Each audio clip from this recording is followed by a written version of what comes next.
Take a look at lesson 10 of Unit 3 in 7th grade math. In this lesson, we are distinguishing circumference and area. So students will have problems and they need to determine what they are actually being asked to find and then do the calculation. So the warm-up kind of builds on some estimation skills and using the unit of a cheese puff to find area of that plate. There's some good directions in the complete lesson plans for that. In the second activity, that's going to be where you spend most of your time, is in a card sort. They'll have 8 cards that they'll sort into finding either area or circumference. And then once they have done that and you've checked their work, you assign them one of problems 1 through 5 to work with their partner.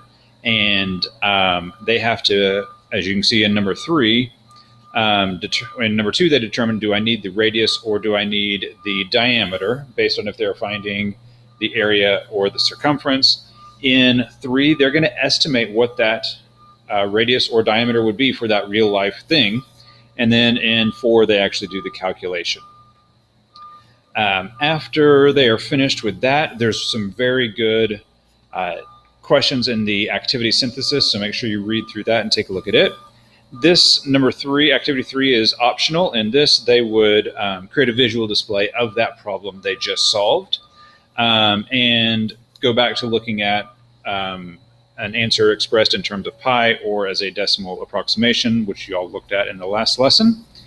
And then the 4th activity, they read different students' responses to questions or cards 6, 7, and 8, and kind of distinguish, are students looking at circumference or area, and do they understand it correctly, and did they calculate it correctly? So that's what they are looking at in this last activity, and then kind of this summary wrapping up everything about circumference and area.